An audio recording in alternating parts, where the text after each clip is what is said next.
So, shall we start? So, anyway, I think we are live now. So, good evening to all the dignitaries, participants, my colleagues, my dear colleagues, dear students, and friends. It's an honor and privilege for me today to welcome you all to this international webinar on TraitEmotional Intelligence and Resilience at the time of COVID-19. On behalf of management, on the organizing committee, and the entire team of Basaveshwara Engineering College, and on behalf of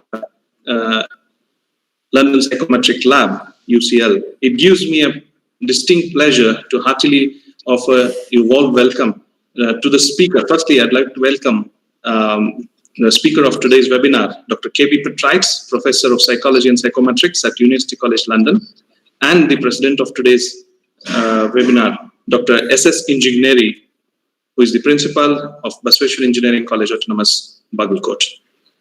I welcome all the participants from different countries to this unique webinar. I also welcome our faculty colleagues, students, and all other people who are directly and indirectly connected to this webinar. Now, I'll also take this opportunity to introduce the resource person or the speaker for today's webinar, that is Dr. K.V Petrides, Konstantin V. Petrides. He's a professor of Psychology and Psychometrics at University College London, UK. He is the founding director of London Psychometric Laboratory, a developer of psychobiomy, a major psychophysiological system showing, among other insights, how the mind can be trained, directed to produce desired effects both in psychological as well as in physical domains. Now, Petrides has also developed a very well-known theory of TraitEmotional Intelligence. Now, half of the audience, now almost all audience are aware of TraitEmotional Intelligence, and it is developed by a British psychologist, none other than Dr. K.V Petrides, and we are going to hear from himself today. And the family of TraitEmotional Intelligence questionnaires are extensively used commercially in industries and in research settings, in academic settings all around the world. Now, he was born in Thessaloniki, and I'm sure I'm pronouncing it right, in Greece in 1972. He holds a bachelor degree in business administration in summa cum laude honors of Pace University, New York, USA. In diploma in psychology from University of Nottingham, UK. MSc in psychological research methods, specialized in psychometrics and behavioral statistics from the University of Exeter, UK, and taught by first ever professor in psychometric in the UK by Professor Paul Klein. Now, co-authored 2 peer-reviewed papers with the legendary 20th century psychologist Hans J. Hasensick. I'm sure I'm spelling it right. And PhD, he has secured his PhD and specialized in individual differences, psychometrics, and behavioral statistics from University College London. First ever professor at psychometrics at University College London, the birthplace of psychometrics, which is. Has published extensively, and I don't have to tell about his publications, and it is well known throughout the world, leading peer-reviewed journals in many different fields, and lectures internationally in psychobionomy, TraitEmotional Intelligence, and philosophy of mind. And I personally would like to say Dr. Petrides does not need any formal introduction because he's already an international figure and a researcher of the international repute. And he's always, he's also, if you type emotional intelligence on Wikipedia or anywhere, his name is taken along with Mayer and Peter Salovey and Goldman and Baron. So we are very privileged to have him here today. So that we have Petrides with us. And I don't want to say much about the webinar, which is already displayed in the brochure. This webinar has been jointly organized by Basveshwar Engineering College, Bagalkot, India, MBA department, in association with London Psychometric Laboratory, UCL, UK. Now, why this webinar? Because resilience is the important aspect what we are looking at when there is times of COVID, and how to have resilience and how to bounce back from such difficult situations. And that's what we're going to know from Dr. Petrides today. And one more thing I'd like to highlight here, that we have participants from 41 different nations.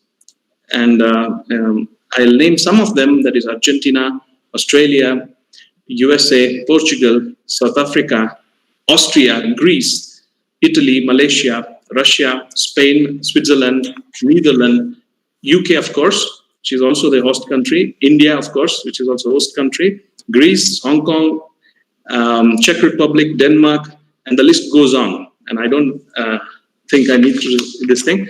So I welcome all the participants from all different countries. And I'd like to say one more thing, that we have a lot of participants, 30% of the participants coming from the industry.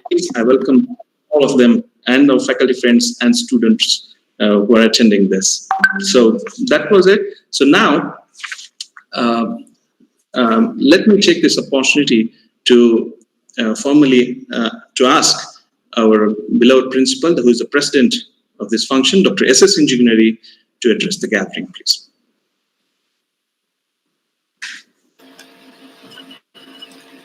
Yeah, very good afternoon to all. I hope I'm audible. Yes, sir. Okay, thank you.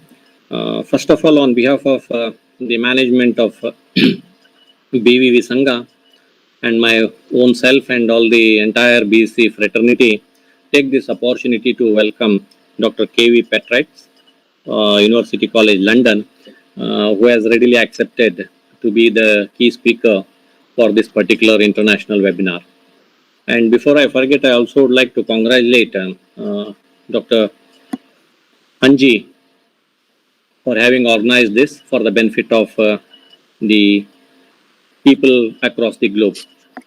Just, I would like to share a few thoughts of mine and brief little about our college, as it is for the benefit of these participants across the globe. I am also very happy to note that we have almost from 41 plus countries who are participating in this webinar. So at least to give a little brief about us, so that we come to know better each other, and in the days we can also be associated. Basveshwar Engineering College, Bagalkot, was established in the year 1963, and it has a history of around 57 years.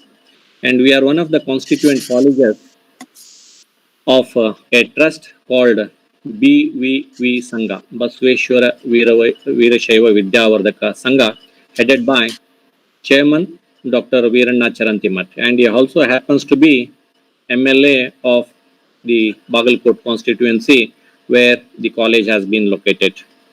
He has been our chairman for the last 30 years, and under his leadership, the technical education as well as in the other parts, in all domains of medical sciences and the regular arts, science and commerce, this part of the society has been benefited to a very larger extent. So we have almost around 6,000 faculty who are working, with almost 50,000 students who have been benefited in the field of education. I would rather say, in a population of around 1.5 lakhs, the 50% of population is being constituted by the students of BVV Sangha at Bagalkot. So it has been an educational hub serving the society at a large in the northern part of Karnataka. Basveshwar Engineering College, Bagalkot, I am very happy to lead this institution, being an alumni of Basveshwar Engineering College, Bagalkot, and ever since 1985, I have been serving as a faculty, and I have this rare opportunity of leading from the front as a principal since February 1st, 2020. So I am very proud to be an alumni of this college, and also to lead as a principal of this particular prestigious institution. Owing to this COVID, there are a lot of challenges that have been thrown open, where there was not much of preparedness amongst the educational institutions, and where we were also, most of the institutions across the globe were also not prepared for the online challenges thrown open by this COVID. But nevertheless, 200 plus countries have been facing this particular problem and fighting across the COVID disease to contain the loss of life. So as we understand, the spread of this disease has caused a lot of damage to the mankind, and as I understand, around 15.4 million population has been affected by this COVID, and where there have been almost around 0.63 million deaths that have taken place across the globe. And India alone, we have around 1.24 million who have been affected, and 0.29 million population where the people have lost their life owing to this. So these online webinars, the workshops and seminars have been now the part of all of us in the field of education. And this topic, what Dr. K.V. Petrides is delivering today through this webinar, that is the TraitEmotional Intelligence and the Resilience at the time of COVID-19, has been a very apt topic. Because what do I also understand from the learned people is that the most of the loss of lives that has taken place because of this disease is by the fear that it has induced across the people. So taking that into consideration, so this topic is very apt at this particular moment. I am very sure the people who are participating in this webinar will definitely be benefited and will also bring an awareness to the people in and around them, so that this can be contained to a larger extent. Now, the credentials of Basaveshwar Engineering College, Bagalkot, all the 10 departments, we have 10 departments, undergraduate programs, and we have 7 postgraduate programs, and 8 departments have been recognized as the research centers. We have been accredited by the standard accreditation bodies at national level. One is the National Board of Accreditation, New Delhi, where our all 10 programs have been accredited. And another one is the University Grants Commission, where it's one of the governing bodies at the national level. So we also have the NAC accreditation for the college as a whole from UGC. Then we also take the credit or have the benefit of having the accreditation from the UK, that is QS iGauge. So our institution is also been accredited by QS iGauge in the last year. And recently, we also had the privilege of acquiring the e-lead certification for our preparedness to deliver the online mode of teaching learning processes to our students. And I'm very happy to share on this particular occasion that we stand at the national level in India, where we have around 3,500 engineering colleges, and we stand in the top 200. So if we leave apart the institutes of higher predominance, that is namely the IITs and NITs, I would rather say will be in the top 100 colleges giving the best of the technical education in India. So it's a matter of pride for all of us, and I thank the organizers, that is Dr. Hanji, for giving me an opportunity to be a part of this particular webinar, and also to be associated with Dr. K.V. Petrides. And we always look forward for the associations with the people of national and international eminence, and hope so we'll have an opportunity that K.V. Petrides will visit our institution, and the faculty and the students of this area also will be benefited. Sir, we are very happy to have you on this particular day, and I thank wholeheartedly on behalf of management and myself and the entire BEC fraternity. Wholeheartedly thank you once again for accepting our invitation. Hope all the participants will be benefited, and I wish you all the best. Thank you very much. Sanjay? Thank you, sir. Thank you for your time, sir. Okay. So with the permission of Dr. K.V. Petrides, I would rather take leave because of my other engagements. I hope you'll kindly permit me, sir. Absolutely. So really, I'm assuming you can all see my slides now, perhaps in addition to myself, but I'm sharing my slides, and I don't know if these are visible now. Yes, sir. Yes, they are Okay, visible. good. So let me then formally open by thanking Basaveshwar College, the principal, the coordinators, and specifically Dr. Sanjay Hanji for organizing this complex event, particularly from a technological perspective, and giving me the opportunity to connect with you all. So I particularly like the college's logo here, and you can see the strapline, work is workship. And you might also have heard the expression work is worship. And I liked it because it got me thinking, why do we work? Or what should we work for? And my answer to this question is that we should work for excellence. We shouldn't work for money or for success or for fame, but we should work for excellence. And when we work for excellence, there's one major advantage, and that is that we don't really get attached to the outcome of our work. And the reason we don't get attached is because we work for excellence. We always try to do the best under the particular circumstances we find ourselves in. So whether you're working on a small task or seemingly small task, or whether you're working on a seemingly big project, you always work for the same outcome, which is excellence. It's also true, of course, that when you work for excellence, all these other things like money and success and fame tend to follow. But they follow as side effects, and in a manner that's effortless, and it is uncomplicated, it's untaxing. Anyway, I am very pleased that this launch today, which is the launch of my world teaching mission, is happening under the auspices of an Indian university, which complements academic knowledge with wisdom. I have to say that it also feels a little bit strange for me because I have always gone to India in order to learn, never in order to teach. Of course, I've had several invitations to teach in India, but out of my deep respect for the Indian lore, which I think is simply unparalleled in this world, I never really went to teach there, but I've gone, of course, and very frequently in order to learn. So it feels a little bit strange today, but then again, I'm not really in India. I'm here in my home in central London, but still, I can feel the connection. So, starting now, I'd like to say a few things about the structure of the webinar today. And of course, I have to say that we have major potential for running late today.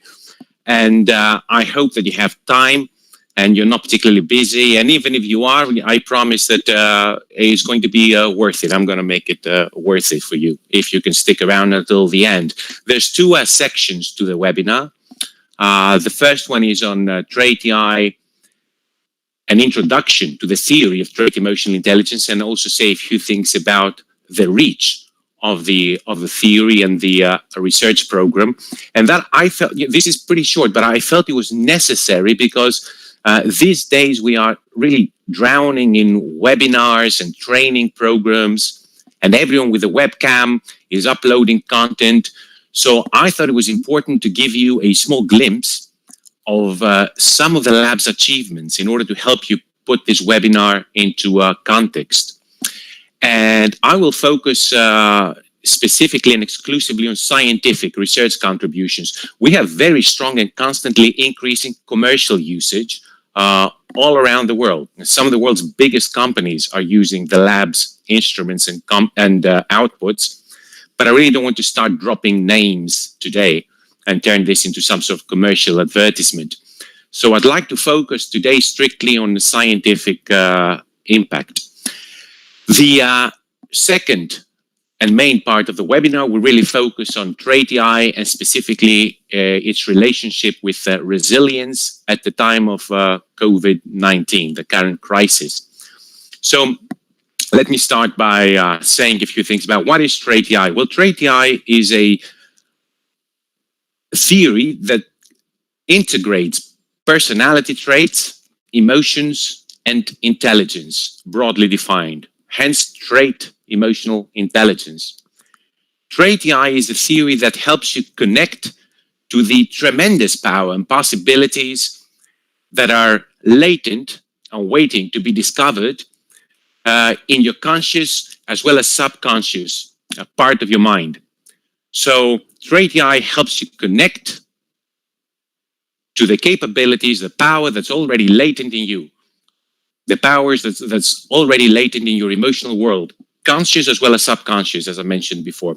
TraitEye now is a established field in psychology, and there are hundreds of peer-reviewed journal publications. And I'm just going to show you a little bit of information now from the Web of Science, Thomson Reuters here. You can see in this slide on the left how, I don't know if you can also see my cursor, I suspect you can. These are the first publications here in year 2000, 2001, 2002, coming out of my PhD almost 20 years ago. And all the way up now, you can go to 2019, where there were almost 100 research papers in peer-reviewed journals on TraitEmotional Intelligence theory. So there are almost 700 records right now on TraitEye and thousands of citations to the theory and the main ideas and constructs underpinning it. And where does all this research come from? This is quite interesting to note. Well, it comes from many different fields and many different areas, which is those of you who are working in science, in academic science today will know that it is an era of over-specialization, I would say. We are very specific about what we study, and we rarely cross borders. But you will see here that TraitEmotional Intelligence features in fields and domains that are very interdisciplinary and the cross-discipline boundaries. You see, most of the activity, of course, publications are in psychology, social psychology, including organizational and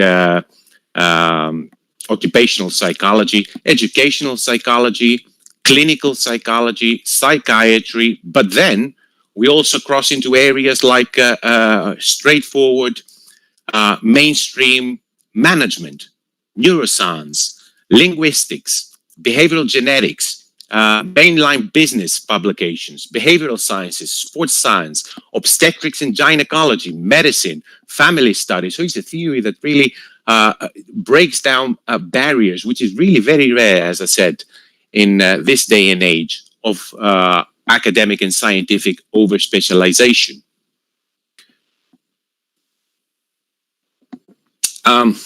Many of you might be familiar with the TraitEmotional Intelligence Questionnaire, the TQ. It is used globally in commercial settings and, of course, in scientific and research settings. And I sort of had the idea of maybe showing you a brief partial bibliography underpinning the instrument, just to see the hundreds and hundreds of scientific studies that are conducted around the world using the instrument. But I don't want to risk clicking on this today. I don't want to risk any technological fiascos, particularly as I am home alone and nobody's here to help me. So if you want to see a little bit about the scientific studies, the scientific bibliography of the TQ, if you go to our websites and navigate yourself, you'll find a partial bibliography, and you literally see hundreds and hundreds of studies conducted with the instrument. And as I said, commercial usage is also expanding very quickly. And some of the world's small, medium, and very large companies and organizations are using the instrument and associated outputs. So that's a brief introduction to some of the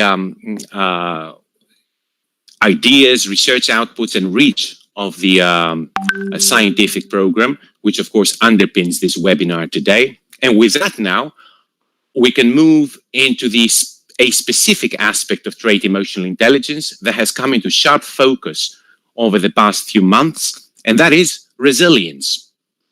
So let's say a few things about resilience from the perspective of the TraitEmotional Intelligence Research Program. So,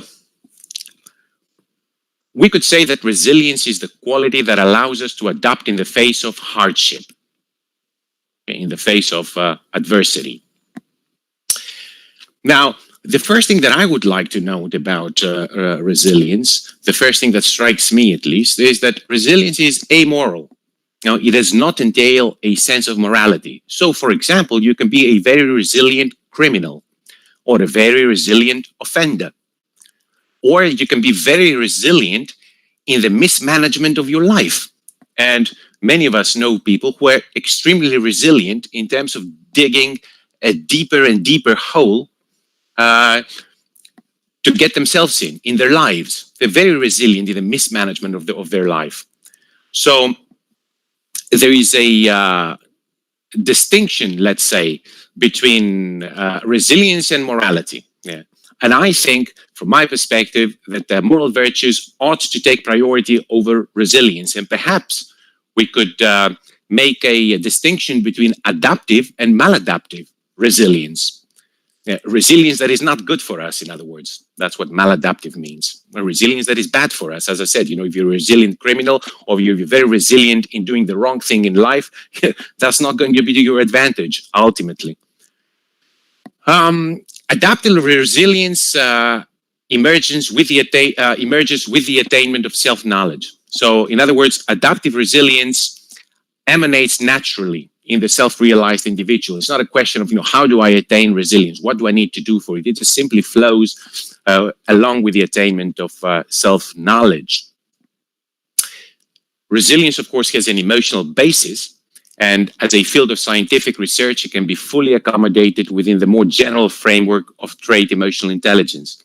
Now, many of these notions that become popular from time to time, like resilience, like the dark side of personality or dark personality traits that you might have heard about, like emotion regulation, can be fully and entirely accommodated within the TraitEmotional Intelligence model, because the TraitEye model is more general than these individual constructs and notions. Now, obviously, to be resilient, you need to be able to handle negative emotions. There's no question about that. But TraitEye is about more than handling negative emotions and trying to understand what happened. It is about shaping what happens next. Too often, resilience has connotations of survival. TraitEye is about growing at the time of crisis. It's not about merely adapting or withstanding, standing your ground. It is about growing and expanding. With all the external uncertainty that we are currently facing, is it possible for us to be inwardly certain? Not that we will come through, not that we will pull through, not that we will stand our ground, but that we will actually thrive. And that is going beyond resilience. That is going beyond resilience and understanding that life is always in a state of flux, which is the idea of the Buddhist idea of impermanence. Life is always in a state of change. Now, one caveat that follows from this, which is not very often highlighted in Buddhist circles, is that because life is always in a state of flux, because life is always in a state of change, unless you are explicitly growing, then you are explicitly receding. There is no staying still in life or holding your ground, as some interpretations of resilience might imply. You might have come across these mainline interpretations of resilience that say, you got to be there, you got to be strong, hold your ground. There's no holding your ground. Either you will be growing or you will be receding. And growth and recession are first and foremost psychological qualities.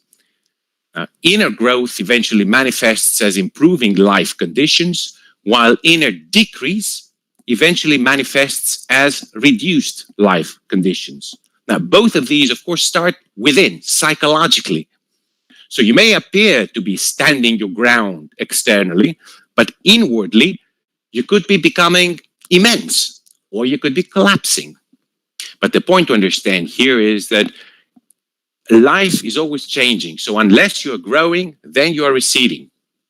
Now, the fact of impermanence also means that emotional attachment is a major contributor to non-resilience.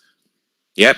So when we are emotionally attached to people, places, circumstances, that makes us highly non-resilient. If you are emotionally attached to the status quo, for example, if you are attached to how things are, along with the presumption that they will remain like that, then you must understand that you are severely non-resilient. In turn, of course, non-resilience becomes a source of negative emotions, and these can interact with patterns of negative thinking, and that eventually creates conditions like anxiety and depression that are so prevalent in society today. So that brings us now to the COVID part of the presentation. And while I'm no medical expert in this disease, I have leading expertise in dealing with its psychological consequences. And I can certainly tell you that many people are interpreting this ordeal as fierce grace and see in it opportunities for growth. So there's no doubt in my mind that many will emerge from this much stronger than before, both psychologically and externally in the world. They will take advantage of this crisis in order to become stronger, in order to strengthen themselves, in order to become more secure, more effective, psychologically and in terms of their behavior.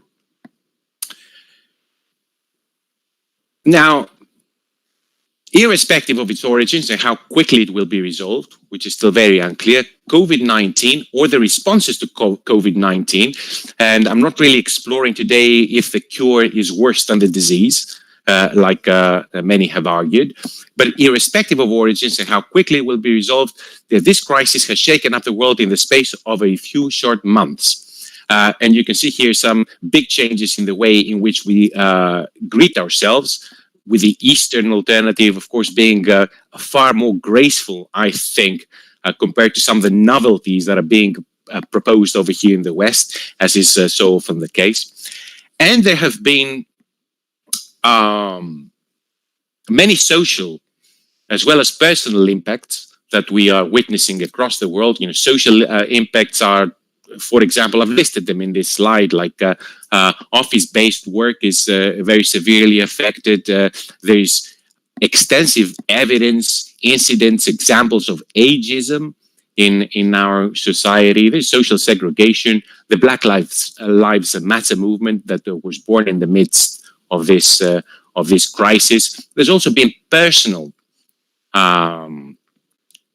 impacts, like, for example, the psychological shock of lockdown, which is particularly pronounced in Western liberal democracies, because all of a sudden now people in these democracies are finding out that the state has the ability to shut down your business, separate you from your relatives, lock you inside your home, abolish your right to religious worship, and more. So that's been a particular shock for people in Western liberal democracies. And of course, there are changes in relationships and relationship breakdowns, changes of risk perception, and so on and so forth. Now, the important thing that I would like to note from the perspective of this particular webinar is that COVID is not the cause of all these effects. It is the catalyst. So take, for example, relationship breakdowns, which I mentioned as a possible personal impact of this crisis. Now, there is no way that a solid relationship would break down because of COVID. This is simply not possible. However, relationships that are psychologically illegitimate, of which there are many, can suffer greatly from this disruption. And the same for businesses. A business that has become complacent, a business that has become undiversified, undirected, poorly led, will be exposed to severe shocks and may never recover. But COVID here is the catalyst for this. It is not the cause of the failure. Unfortunately, it's a very convenient scapegoat, and a lot of people who will be failing during this crisis will be turning to COVID and blaming it all on the disease, when in fact the causes of failure, the causes of the problems are far, far deeper. Moving into the post-COVID future, there's many possible negative, untoward social developments that we could see in a post-COVID future, post-crisis future. We could see, and to some extent we're already experiencing, restrictions on international travel, electronic digital surveillance, the denigration of the human being as some kind of biohazard, and many others may follow depending on how the whole situation develops.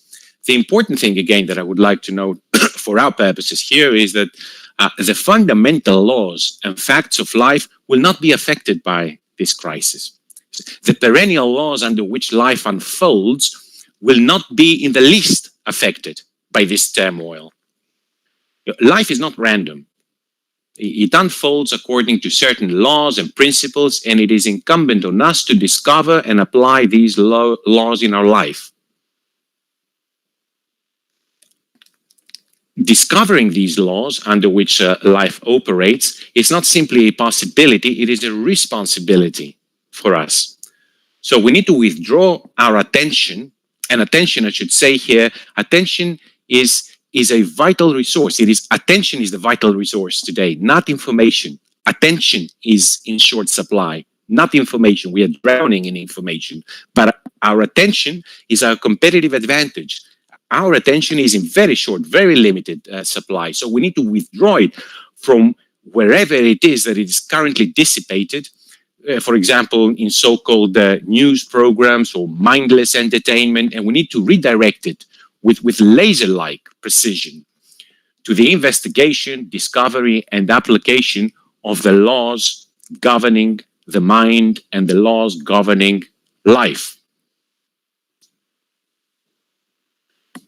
So the COVID crisis is developing fully within known parameters. And the question becomes, how can I, who is operating right in the midst of this crisis, not simply adapt to it, not simply be resilient to it, but actually expand and thrive? And I know someone now hearing this is going through difficulty, through challenge, and I'm saying to you, never waste your trials in life. Learn lessons, evolve, strengthen yourself, and understand that your success begins with you, and it begins now in the present moment. So it is essential to take charge of your thinking, take charge of your actions in order to create the life that you want to experience. Otherwise, life will take charge of your thinking, life will take charge of your actions in order to teach you a lesson. And what is this lesson? That you must take charge of your thinking, and you must take charge of your own life and actions. So we really do need to liberate ourselves from the belief that's becoming more and more prevalent these days, that our success or even our survival is dependent on environmental conditions. And it is subject to major disruptions or black swan events like COVID-19. This is not the case. We have to take charge of our thinking. We have to take charge of our actions, and we need to be able to thrive and expand even in the midst of crisis. Because the future is psychological, and it is psychological because the present is also psychological. The conditions and the circumstances that we encounter in outside life are simply reflections of what is going on inside us. Now, I've been talking a lot about psychology and psychological thinking and psychological reality, so it's quite important, I think, to clarify that I explicitly do not refer to academic information. I'm not referring to the psychology of the textbook. I'm not referring to the psychology of the scientific journal article. I am referring to intuitive knowledge that is latent in every single human being. Psychological knowledge that is already there inside, pre-programmed in every single human being. And it is waiting to be discovered and applied with transformational effects for any life. So I'm not talking about ivory tower kind of academic information that needs to be intellectualized. Abstract information.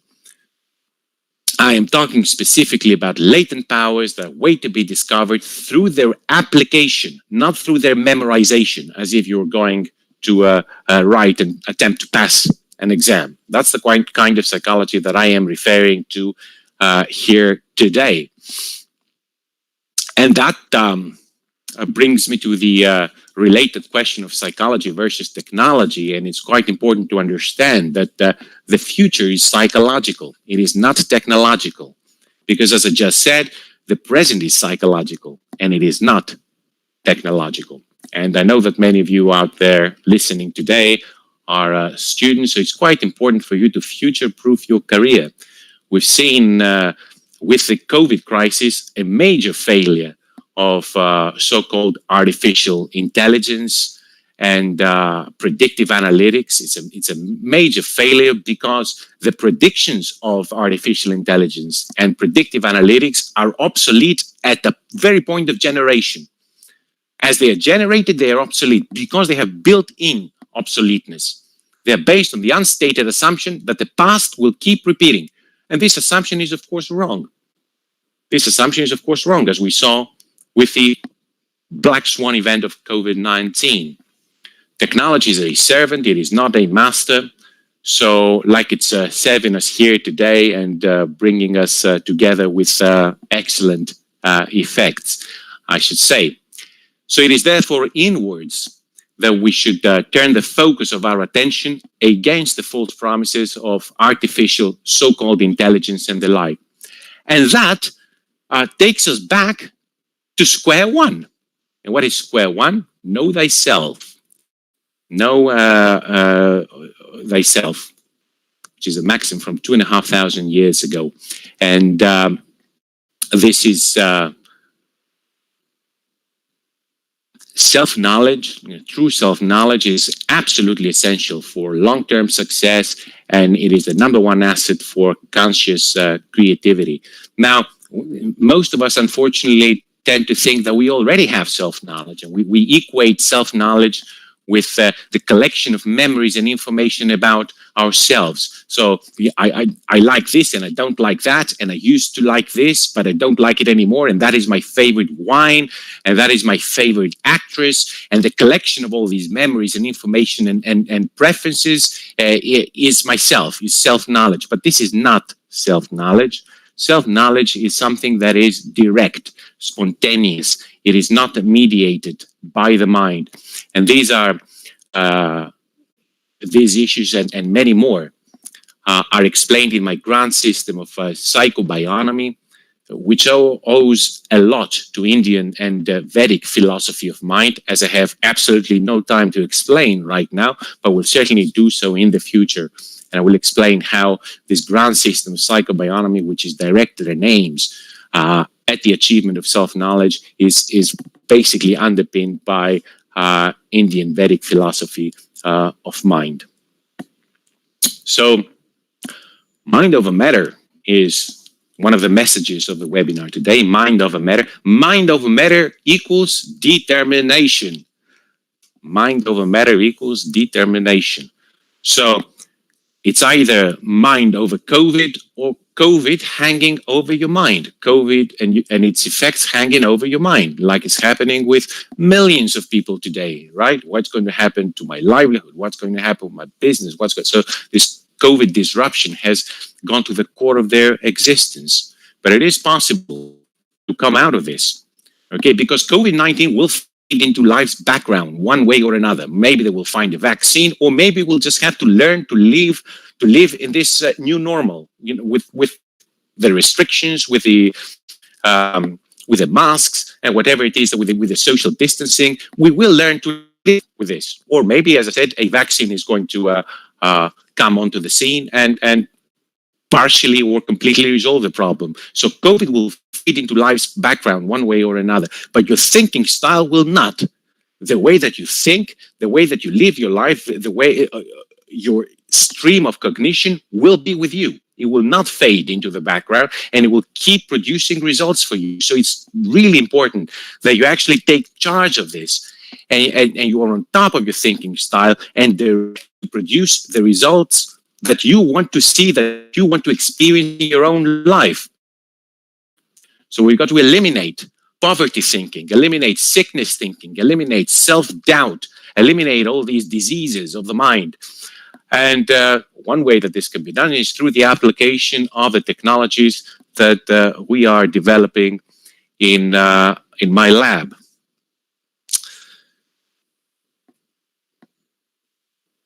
So I was only able to touch on the surface of these topics because I know we are pressed for time and it might be getting really, really late in some parts of the world.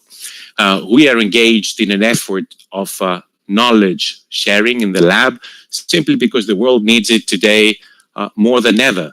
So now, with the help of many good friends and supporters worldwide and directed by my very good wife, Lila, we are building a presence on social media, on Facebook, Instagram, and a number of web pages that you can actually access from our main website. And you can see on this slide. So you can go and register or like us, or whatever it is that one does in these websites, and help us to help you and disseminate the true knowledge that can change people's lives.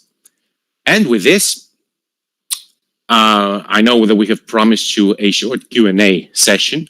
So I would like to close by thanking once again Basaveshwar College, the principal, coordinators, specifically Dr. Hanji, for organizing this event and giving me the opportunity to connect with you all. Dr. Hanji, over to you. Yes, sir. That was a wonderful session, Doctor. Now, as we promised, to the participants, they can ask questions. We have some questions here. The first question is from Ms. Pooja Anand, who wants to know, the query is, why do you conceptualize EI as a trait, and does TraitEI entail the idea of developing EI?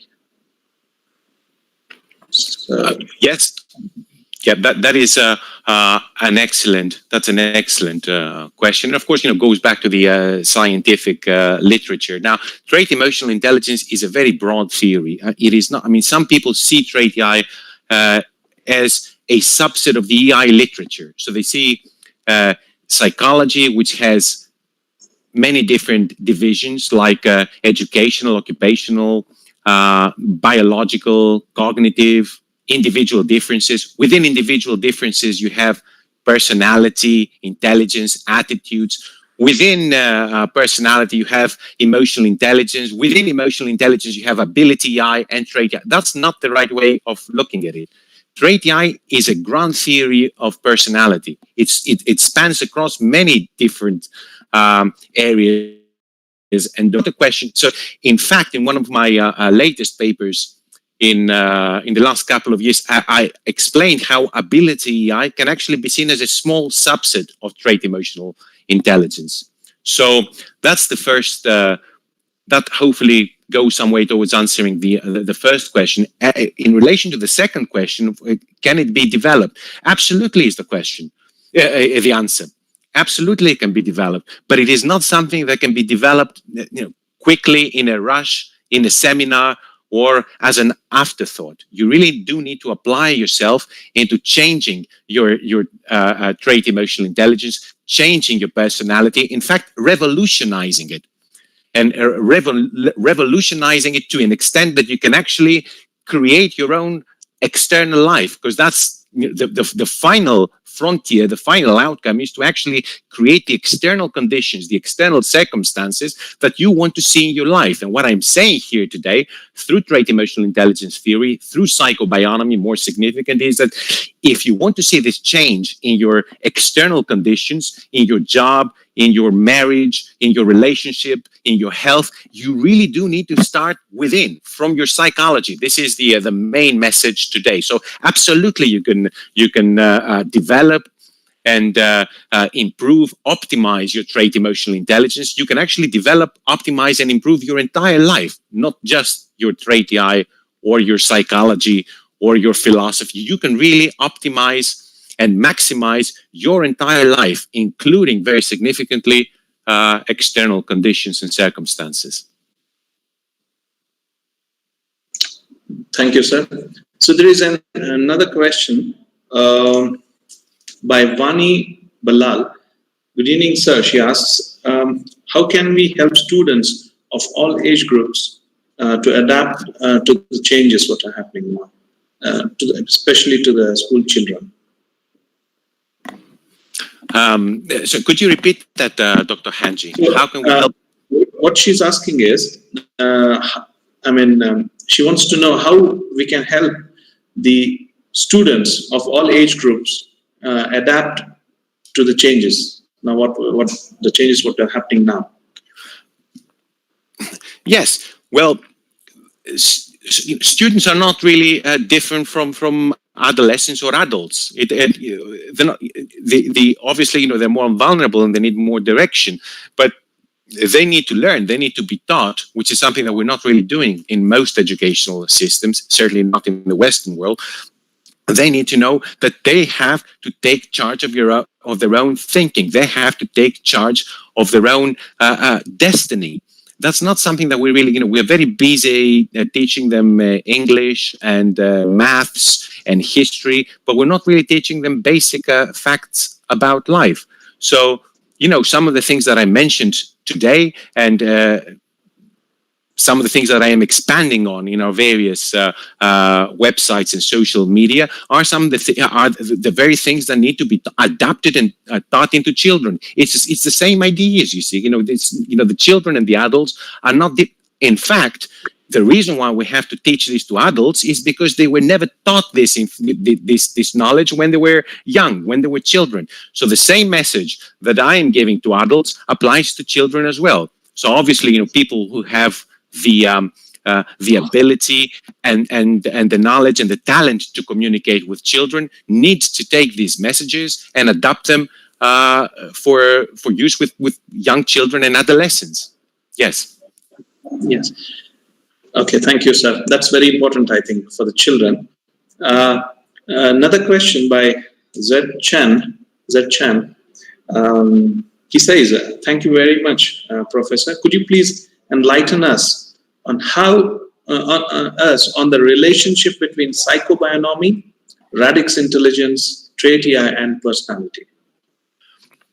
Okay, well, so Radix Intelligence is another, fairly new development in my theories and systems. But generally speaking, psychobionomy is the grand system. Everything that I do is an aspect of psychobionomy, because psychobionomy is the grand system that can help any person, any individual take charge of their life. So you can understand the importance and the possibilities of this, because taking charge of your life means that you can actually create a life that you wanted to experience, create your life as you want it to be, irrespective of COVID, irrespective of the economic circumstances, irrespective of whether you are born in Greece or in India or in China or Brazil, or Denmark, irrespective of all these external circumstances, through the application of the system of psychobionomy and its principles and technologies, you can actually get to a point where you can create your own life. Now, many people need help in different areas. So some people might need particular help with handling their emotions, understanding their emotional world, conscious as well as subconscious. And that's where TraitEmotional Intelligence theory comes in. Many people have difficulties with the perceptions, how they perceive themselves, how they understand the world. That's where Radix Intelligence comes in. And they have other theories as well that are designed to deal with specific difficulties and challenges that individuals, people face in particular areas, domains in their life. But all this is integrated within the grand system of psychobionomy. That is, the mother system. And everything else is an aspect of it. Thank you. Okay, sir. There are many questions coming up, sir. There is another question by Ms. Ashwini. Is there any link between emotional intelligence, and neuroscience? If it is, and what are its effects? Yes, and certainly, many have written about this, and I have written with colleagues in a paper in 2016. And if you actually go into our website, I should say, this is my main website, and you can download from there all our research papers, going back 20 years. You can download and you can see all the information, research methods, statistical analysis, discussion, all is and free of charge as well. So there's a paper in 2016 where we review the latest research relating to TraitEye, and there is a section on biological, neuro, psychological effects. Generally speaking, however, and this is one major differentiation between the TraitEmotional Intelligence model and Goleman's model of emotional intelligence, a major dimension differentiating these two approaches, is that TraitEye is an approach that is psychological, mental. If you see the Goleman's approach to emotional intelligence is very neurobiological. In other words, that emotions are somehow rooted in the brain. And if you read the book, you'll see all the circuits and brain structures and functions that affect emotion. TraitEmotional Intelligence is completely different to that, because TraitEye is a psychological theory, and it actually says and argues that your emotions and the way you experience emotion and handle emotion is to do with things that are happening in your mind, in the way that you perceive life, in the way that you perceive yourself, in the way that you perceive others. So it's not biologically rooted, it's psychologically rooted, and this is a major differentiation between the TraitEye model and Goleman's model of EI. Thank you. Okay. Sir, there is there are a lot of questions. how many questions we can take, sir? I can take a few more. I don't know. We can go for another, I don't know, 10, 15 minutes. I'm happy to give to that. I think I've got enough battery here, I think. So, yes. Okay. So, we have another question by Aisha Firdaus. So, can you please share any tips to control or change our emotions or emotional detachment? So that's what she wants to know. Yes, first of all, it's quite important that we understand that we need to have this control over our emotions. That is the first step, the understanding that we need to take charge, the understanding and the need to take charge. That is important. Not everybody has that. A lot of people are completely resigned to the way life unfolds, and they're just beaten up by life. So understanding that it is possible and wanting to do it is the first step. Then you really need to start working with yourself and find out what are the triggers of your emotional reactions, what are the triggers of the difficulties and challenges that you are experiencing, and what is the result, the consequences and antecedents of these difficulties. So you need to start going inside and analyzing your own situation. And again, I've given examples of this in some of my papers. If you check the psychobionomy paper from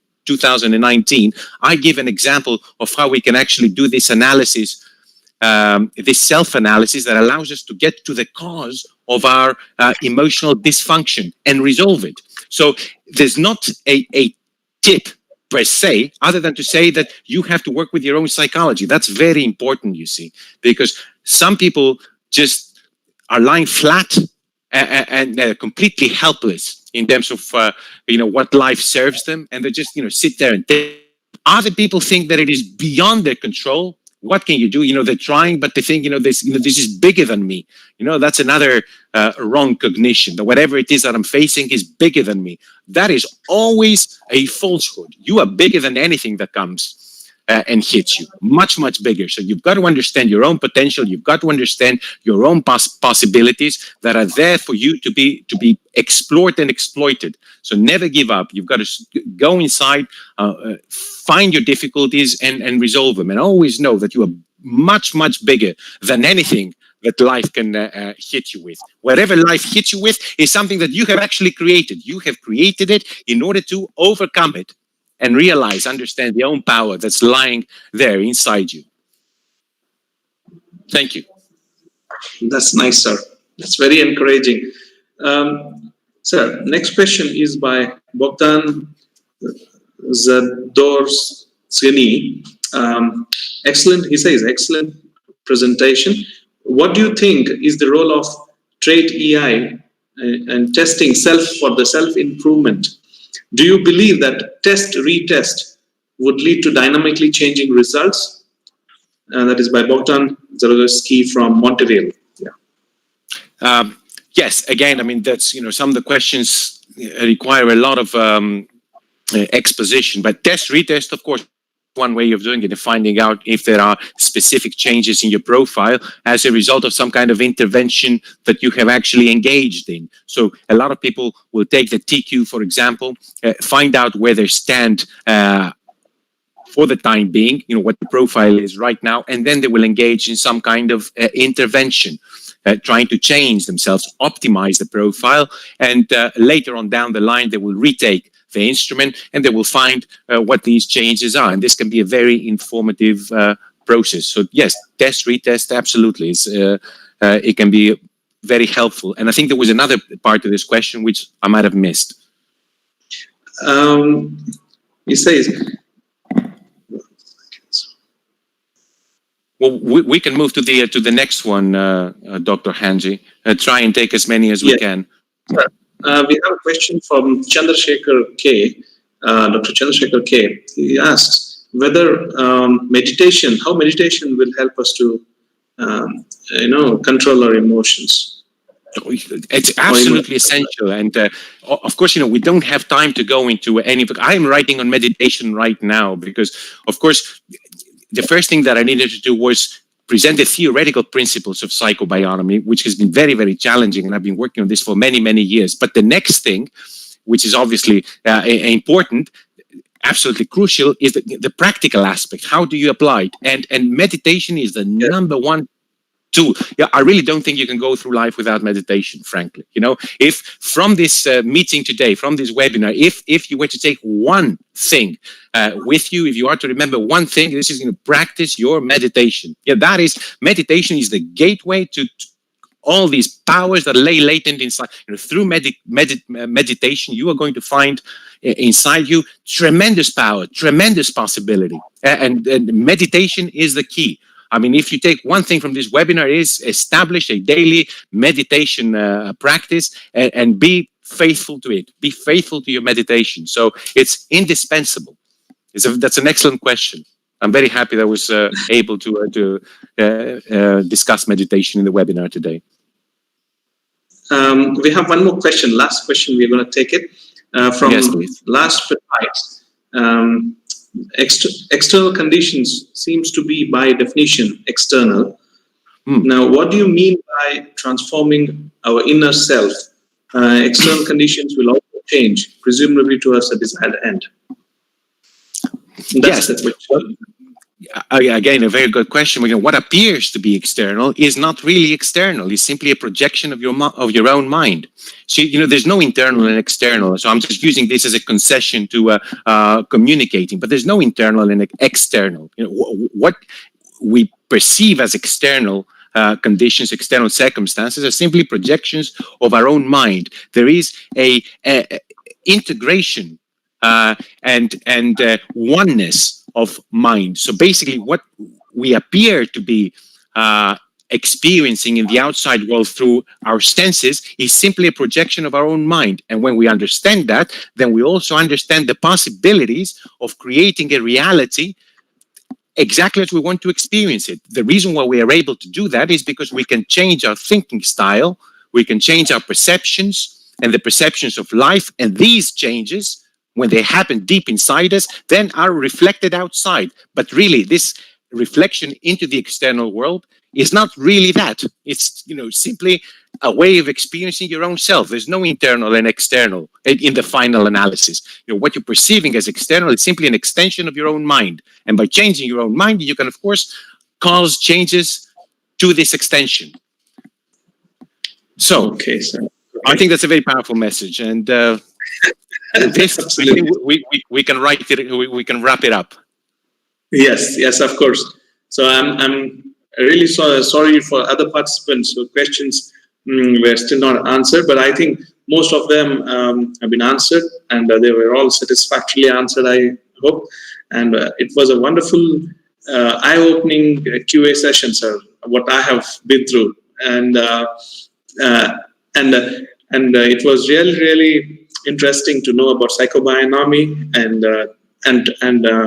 it was also a privilege to hear about TraitEmotional Intelligence by yourself, directly from yourself.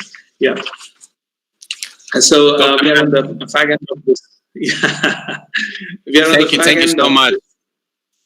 Thank you, sir. Thank you. I guess, would like to thank you for, all the organization, which has been absolutely tremendous. It's really difficult to organize all this technologically from so many different countries and so many different, points of contact. So I'm really, grateful for giving me this opportunity. The organization has been absolutely magnificent, and I'm really grateful to you. And I hope that all the listeners found it useful. So thank you so much. Yes, sir. So I'd like to propose a vote of thanks. So firstly, I'd like to thank Professor Dr. K.V Petrides for sparing his time with us and taking interest in organizing this webinar jointly with us. And we have been working on this webinar for past 2 months because we got only appointment in second half of July. So I was just waiting for the dates, and today we are here. We listened to him, and also I'd like to thank London Psychometric Lab.